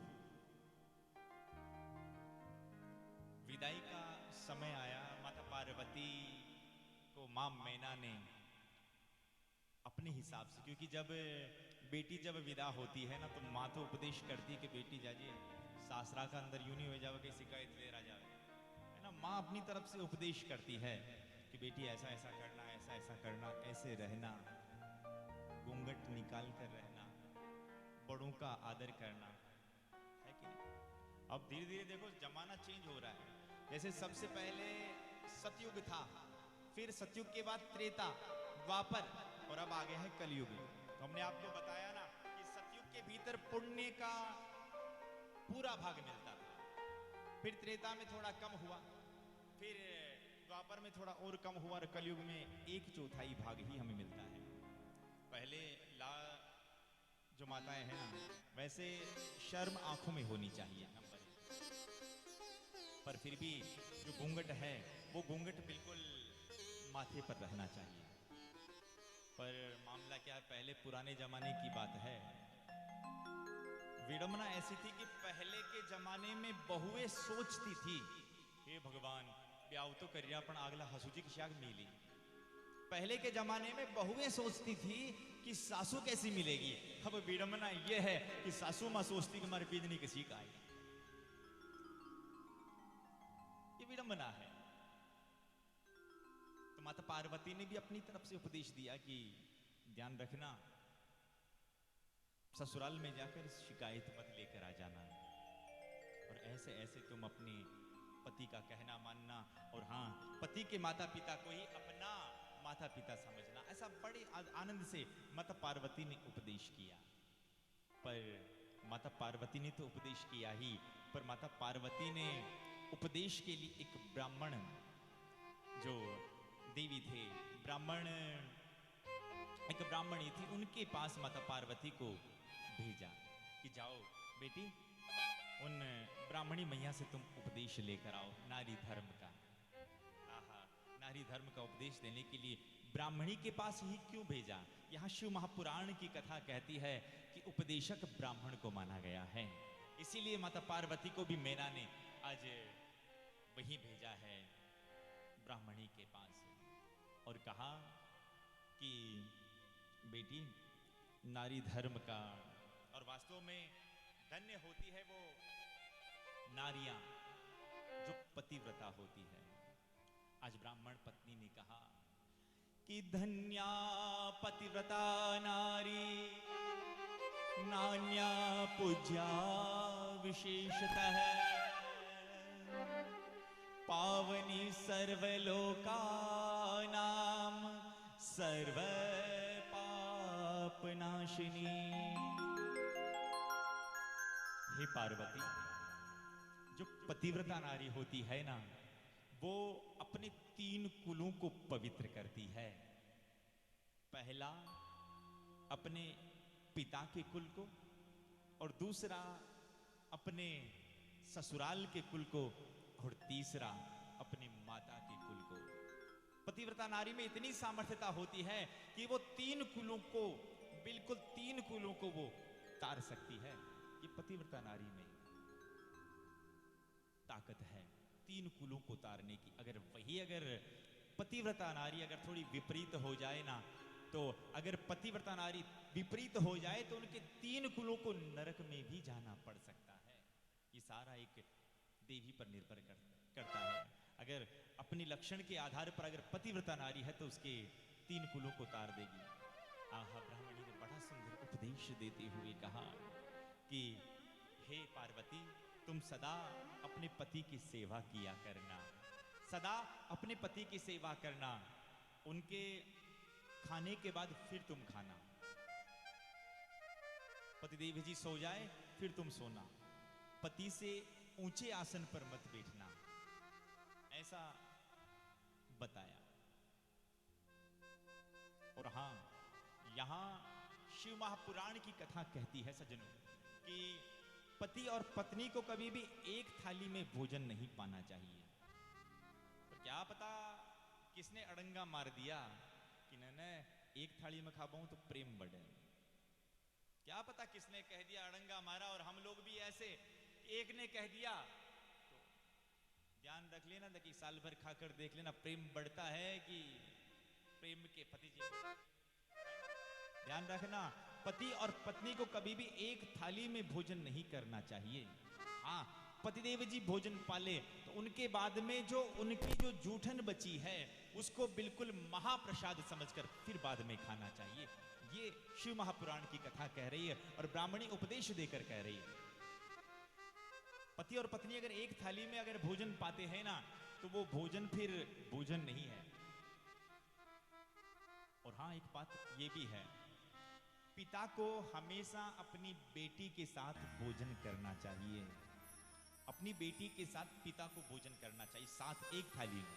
यहां शास्त्र कहता है पिता और बेटी अगर एक थाली में भोजन करती है ना तो यहां ये शिव महापुराण की कथा कहती है कि ऐसे पिता की कभी अकाल मृत्यु नहीं होती है साहब। इतनी बड़ी बात है।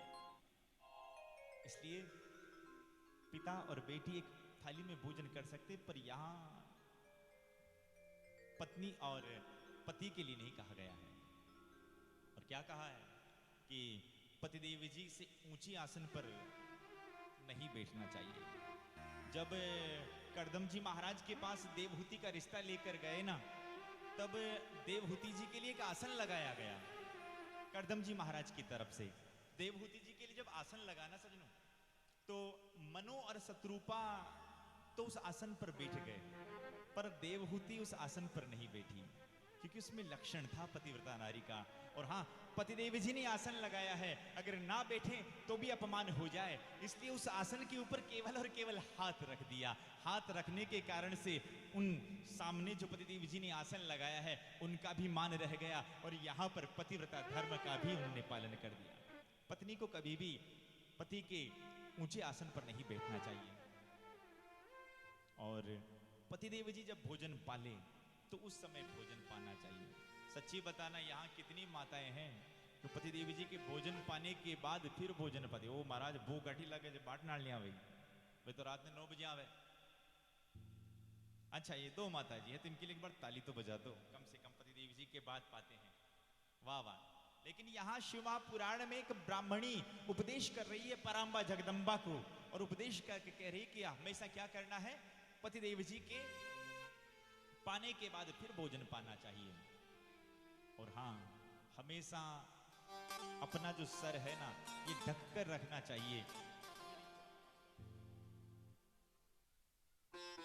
सर जो पल्लू है ये बिल्कुल सर पर होना चाहिए।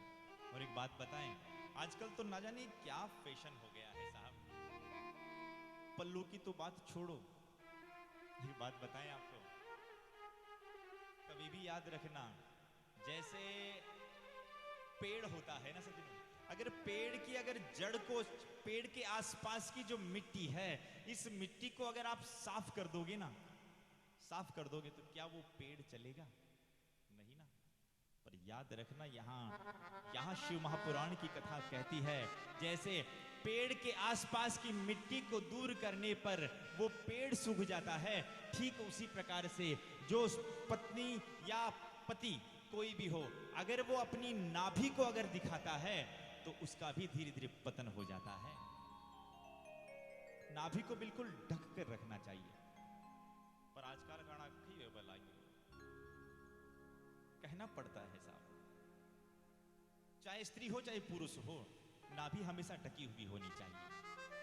ये जड़ है, इसको कभी भी दिखाना नहीं चाहिए। इस प्रकार और हाँ, सौभाग्य के चिन्हों को धारण करना चाहिए, जैसे हाथ में चूड़ी, माथे पर टीका और कभी कभी हल्दी और चंदन के जल से स्नान करना चाहिए। और सौभाग्य के चिन्हों को बिल्कुल धारण करना चाहिए, क्योंकि ये जो बिंदी है ना, ये बिंदी सौभाग्य का प्रतीक है। पहले के जमाने में माताएं मोटी मोटी बिंदी लगाती थी, सौभाग्य का प्रतीक है यहाँ पर विडंबना ये है कि आजकल तो मामला वो मोटी मोटी बिंदियों का ना कहीं पता, ऐसे चलते चलते चलते चलते फोरी टिपकी लगा लाई है। और हाँ, हमेशा माताओं की संख्या है, तो आज हम इस नारी धर्म के बारे में भी विशेष चर्चा करेंगे। हाँ, हाथ में चूड़ियां होनी चाहिए, पर क्या पता क्या मॉडर्न युग आ गया है, एक हाथ में रखकर एक हाथ में ही रखे, क्या जमाना है। लेकिन यहाँ पर हाथ में बिल्कुल अपने जो सौभाग्य के जो चिन्ह हैं वो बिल्कुल धारण करने चाहिए। और हाँ, ज्यादा देर तक दरवाजे पर भी खड़ा नहीं रहना चाहिए। जो पतिव्रता नारी है, बनना चाहती है, जो पतिव्रता नारी है, ये उसके लिए संदेश है। अब आप बनना चाहो ना बनना चाहो, ये आपके ऊपर, पर यहाँ जो उपदेश दिया जा रहा है उसके बारे में हम आपको बता रहे हैं। ज्यादा देर तक दरवाजे पर भी खड़ा नहीं होना चाहिए सौभाग्यवती पतिव्रता नारी को। और हाँ, पति जब परदेश चला जाए उस समय श्रृंगार नहीं करना चाहिए। पति देवी जी अगर कहीं बाहर गए हुए ना, वहीं पे या लिपा पोती, उस समय नहीं करनी है, श्रृंगार नहीं करना चाहिए, ऐसा शास्त्र कहता है, कभी भी नहीं करना चाहिए। पर महाराज जी, पति देवी जी तो भले जाओ और भले मत जाओ, मेकअप में जितना समय लगना है ना उतना लगना है ना। तो यहाँ और हाँ, पति देवी जी का व्यर्थ खर्चा भी नहीं करवाना चाहिए। ओह, जो पति देवी जी वो तो हंस रहे होंगे, हाँ बिल्कुल व्यर्थ खर्चा नहीं करवाना चाहिए। हाँ, पर इसमें पति देवी जी की भी जवाबदारी है कि आपकी जो पत्नी है, उस पत्नी की जो जो इच्छाएं हैं उनको पति देवी जी को पूरा करना चाहिए। घर पर कोई भी अगर सामान खत्म हो गया, वो सामान भी ला कर रखना चाहिए। उस दिन हमने आपको कहा था ना, क्या कहा था, हींगड़ा वाली बात याद है? रोटी चोपड़ी कौन है, याद है आपने? पति देवी जी की रोटी चोपड़ी कौन है? और जब रोटी चोपड़ी नहीं तो कहा आज घी कौन है?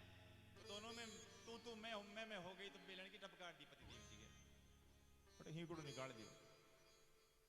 बेचारी का दोस्त मिला, हमने आपको बताया था ना, कर भाई कई वेग्यू। अब घर की बात अगर बाहर जाकर कह दे तो भी मामला गड़बड़ हो जाए कि बारी हमारी बींदनी मारा दे पड़ी है भाई। चलते चलते थोड़ा सा ठोकर लगी, गिर गया, सीढ़ी की लग गई थी, झूठ मूठ बोला। तो जब झूठ मूठ बोला तो दोस्त ने कहा कि भैया ये थोड़ा घी लगा ले तो। अब कैसे बताए भाई, हींगड़ो घी का कारण ही हो, है ना। तो कहने का भाव है, पति देवी जी की भी जवाबदारी बनती कि घर का जो भी सामान है वो सामान व्यवस्थित समय पर आप घर पर पहुंच, क्योंकि आप अगर सामान पहुंचाओगे नहीं तो देवी जी फिर आपका घर की गृहस्थी कैसे चलाएंगे, नियम यह है। पर हाँ, व्यर्थ के खर्चे भी नहीं करवाने चाहिए। जितनी आपकी तनख्वाह है उसके आधार पर आपके जीवन को जीना है। आप पड़ोसी के घर को देखकर कहोगे कि हमारा भी मामला वैसा होना चाहिए, तो भैया सावधान हो जाना। सबका अपना अपना काम है, तो अपने अपने हिसाब से, लेकिन जैसा अपना घर है वैसा अपना काम करो, जैसी अपनी स्थिति। हाँ, और ठाकुर जी महाराज से प्रार्थना करो, जब अच्छा होगा, जब अच्छा करना। पर जितनी अपनी स्थिति है उसके अनुरूप अपने आप को ढलाना चाहिए। वैसे यहाँ बहुत अच्छी माताएं हैं, सब ऐसे ही रहती होगी। और यहाँ एक बात बता दें, जीवन में विवाह के लिए 3 चीजों की आवश्यकता होती है। विवाह हो गया तो एक तो होता है पैसा, दूसरा प्रेम, और तीसरा समर्पण। अब आप सच्ची बताना, ग्रस्त जीवन चलाने के लिए इन तीनों में से किसकी सबसे ज्यादा आवश्यकता होती है? इधर बताइए, पैसा, प्रेम या समर्पण, इन तीनों में से किसकी आवश्यकता सबसे ज्यादा होती है? प्रेम की। बहुत बढ़िया, इधर प्रेम बताया है और इधर समर्पण बताया। तो वास्तविकता में सच्ची बात है, ग्रस्त जीवन को चलाने के लिए सबसे बड़ी बात होती है समर्पण। पैसा भी आता है जाता है, कई लोग ऐसे भी होते हैं जो जिनके पास पैसा नहीं है तो भी प्रेम से रहते हैं। तो और कई लोग ऐसे होते हैं कि खूब पैसा होने के बाद भी प्रेम से नहीं रहते हैं। लेकिन हाँ, अगर ग्रस्त जीवन को अगर आप चलाना चाहते हो तो समर्पण होना चाहिए। समर्पण ये सबसे मुख्य है। पैसा और प्रेम अपनी जगह है, समर्पण पूरा पक्का होना चाहिए। इसलिए यहाँ बहुत सुंदर उपदेश मिला है। और हाँ, पतिव्रता नारी को दूसरे पुरुष से ज्यादा बात नहीं करनी चाहिए। ये पतिव्रता नारी के लक्षण है। दूसरे पुरुष से ज्यादा वार्तालाप नहीं करनी चाहिए।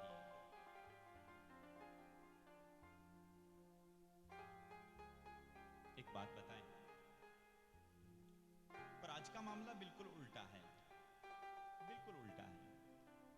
पतिदेव जी को तो लगे कि मेरी चलनी चाहिए, और पत्नी को लगे कि भाई चालनी मारी छावा घर का में, और पतिदेवी जी को लगे कि मेरी चले और पत्नी को लगे कि मेरी चले। एक बार किसी मित्र का विवाह हो रहा था, तो विवाह होते होते मित्र ने कहा, मित्र से किसी मित्र ने कह दिया कि भाई ध्यान रख जे रे, भाई ध्यान रख कि पत्नी को ज्यादा माथे पर नहीं बिठाना है। पत्नी को अगर तुमने ज्यादा माथे पर बिठा लिया ना भैया तो गड़बड़ हो जाएगी। तो भैया पत्नी को अगर माथे पर नहीं बिठाऊं तो फिर क्या करूं? तो कहा कि ध्यान रखना, ज्यादा माथा पर बिठा लेती तो बच्चे गड़बड़ हो जा रही। तो क्या करना है भैया, जो ही विवाह करके आए ना तो उसको एक डर दिखा देना। और डर क्या, ये देख ये काम करना, नहीं तो बस क्या बोल दिया, तुझे ये काम करना है, नहीं तो वो अपने आप रास्ते पर चलती रहेगी। तो नई नवेली दुल्हन बेचारी विवाह करके आई, और विवाह करने के बाद आई तो पतिदेव जी ने आते ही अपना रूप झाड़ना चालू कर दिया। अब आज के जैसे कोई मेल मिलाप तो पहले होता नहीं था। बस विवाह करके आई और पहली बार पतिदेव जी ने कहा, देख जब मैं बाथरूम में जाऊं तो सबसे पहले बाथरूम में पहुंचते गरम गरम पानी पहुंच जाना चाहिए, नहीं तो जब मैं आऊं तो गरम गरम रोटी पवा देना, नहीं तो, और ऐसे बात बात में नहीं तो ये काम कर देना, नहीं तो। और बेचारी नई नवेली दुल्हन आकर राम राम ये विषय पतिदेव जी मिल गया, और बात में नहीं तो, नहीं तो ये काम कर, नहीं तो ये काम कर, नहीं तो ये काम कर, नहीं तो, बार बार नहीं तो, नहीं तो, नहीं तो, नहीं तो करे। और बेचारी पत्नी डर के मारे फटाफट से वो काम तुरंत करे। पतिदेव जी के पहुंचने से पहले पहले पानी बाथरूम में पहुंचा दे, गरम गरम फुल्का पवाए, बड़े आनंद से 1 महीना जैसे तैसे निकाला। और 1 महीना निकला तो वो बेचारी अपने मायके गई। माँ ने कहा, बेटी दुबली ज्यादा मेरी कई बात वेगी बेटा, भाई ज्यादा दुबली हो गई क्या, ससुराल में सुख शांति नहीं है। अरे माँ सासू अच्छी है, ससुर जी अच्छे हैं माँ, पर विडम्बना ये है मैया, सबसे बड़ी बात ये है कि ये जो जमाई जी हमारे ना, ये थोड़ा हमारे कम समझ में आया। भाई कैसे कम समझ में आए? तो कहा कि ये जो जमाई जी है ना, मुझे बात बात में रोप झाड़ते रहते, ऐसा काम कर लेना, नहीं तो ऐसा काम कर लेना, नहीं तो ये काम कर लेना, नहीं तो मुझे तो डर डर के मैं अपने 1000 काम को कर रही हूँ, तो उसे छोड़कर मुझे नहीं तो के चक्कर में उनके पास जाना पड़ता है। माँ को तो एक्सपीरियंस है पूरा कि कैसे हैंडल किया जाता है। अब माँ ने कहा, ए बेटी केवल इतनी सी बात है, बेटी एक काम करना, अगली बार जा, और अगली बार पतिदेव जी तुम पर रोंप झाड़े ना, तो एक काम करना, तू थोड़ी हिम्मत लगा कर कहना कि नहीं तो क्या कर लोगे, बस तुम्हारा काम हो जाएगा। अब इतने में पत्नी माँ के कहने पर वो अपने ससुराल आई, और ससुराल में आई और पहला ही दिन था। पतिदेव जी बाथरूम में गए, और बाथरूम में गए तो पानी ठंडा टीप, बिल्कुल ठंडा पानी। और पतिदेव जी ने कहा कि राम राम राम, गजब की बात कर दी, अरे 2-4 दिन मायके क्या रह गई है, यहाँ के नियम ही भूल गई, तुझे पता है पानी ठंडा है, तुझे पता है, नहीं तो। और नहीं तो बोला, आज भोजन बनाते बनाते ही हाथ में बेलन था, और कहा कि देखे माँ ने जो मंत्र दिया है, इस मंत्र का आज उपयोग कर ही लें। तो बेलन हाथ में लिया, कमर पर हाथ रखकर कहा, आको मिनोवेगो, मैं सुनता सुनता, हाँ बताओ, नहीं तो क्या कर लोगे, आको मिनोवेगो, हाँ बताओ क्या कर लोगे, नहीं तो। इतने में बाथरूम से कहा, राम राम मारो दोस्त, इकू तो आगे मैंने कही क्यों कौन, हे भगवान, इससे आगे तो मुझे कुछ कहा ही नहीं कि नहीं तो, अब आगे क्या करना है, हाँ हाँ बताओ, पूरा महीना हो गया, नहीं तो नहीं तो नहीं तो क्या कर लोगे, नहीं तो। इतने में बाथरूम के भीतर ही पतिदेव जी दूसते दूसते कहने लगे कि मुंह तुम्हारे ठंडा ही हापड़ लिया होगा।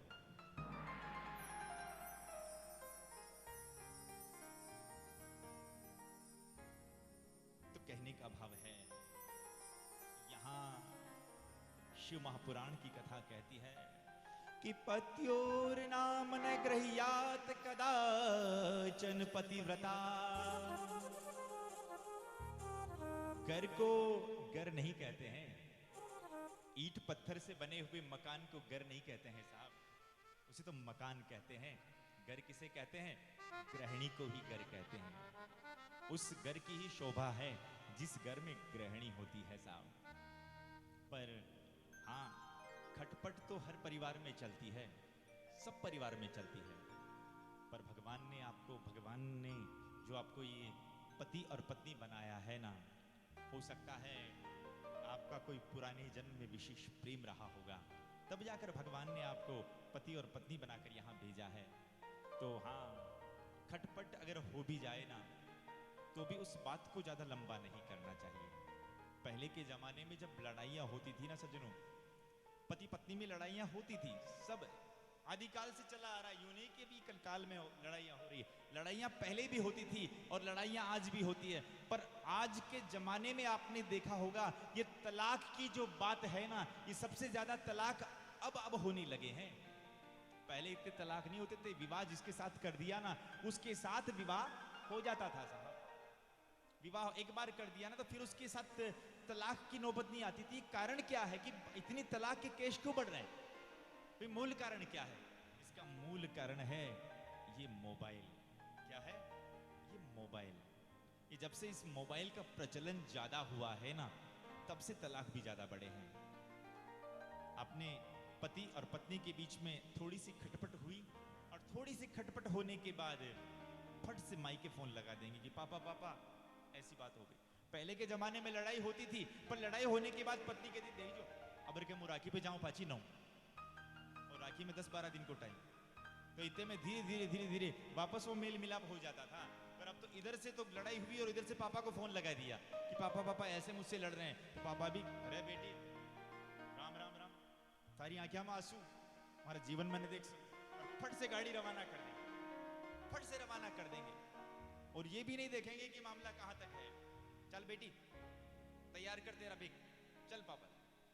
और ऐसे करते करते घर टूट जाते हैं साहब। और यहाँ ये शिव कथा हम सबको, और जो ऑनलाइन इस कथा को सुन रहे हैं, उनको भी निवेदन कर रही है कि जीवन में अगर खटपट हो जाए ना, तो कृपा करके अपने मायके फोन मत करना। जितना भी हो, अब माता पिता ने अगर आपको कह दिया तो बिल्कुल निश्चिंत होकर आप अपने पास, जैसे भी है, आप पति पत्नी हो, आपका ग्रस्त जीवन है, तो आप उसे अपने आधार पर ही हैंडल करो। माता पिता को इसमें आप बीच में ना डालें। तो अगर आप बीच में नहीं डालोगे ना, तो आपका जो ग्रस्त जीवन है ये चलता रहेगा। इसमें विवाह विच्छेद नहीं होगी। जो विवाह, जो तलाक शब्द है ना, ये तलाक हमारी सनातन संस्कृति का नहीं है, ये तलाक उर्दू शब्द है साहब। पर हमारे हिंदू समाज में तलाक ज्यादा होने लगे। तलाक जैसी कोई व्यवस्था अपने सनातन धर्म में है ही नहीं। हमारे सनातन धर्म में कोई ऐसा नाम ही नहीं है जिसने एक बार अगर विवाह कर लिया ना, तो उसका 7 जन्मों का संबंध हो गया साहब। जिसने एक बार विवाह कर लिया ना, तो 7 जन्मों का संबंध हमारे यहाँ मानते हैं। पर विडंबना ये है कि हम लोग बस बात बात पर, छोटी छोटी बात पर फोन, और छोटी छोटी बात पर अपने घर पर बात बताते रहते हैं। ये भी इसका एक मूल कारण है। और हाँ, शिव महापुराण की कथा हम सबको ये भी बता रही है कि पतिव्रता नारी को कभी भी अपने पति का नाम नहीं लेना चाहिए। पति का नाम कभी भी अपने मुख से नहीं लेना चाहिए। और हाँ, पुरुष को भी अपनी पत्नी का नाम कभी नहीं लेना चाहिए। और हाँ, ये भी है कि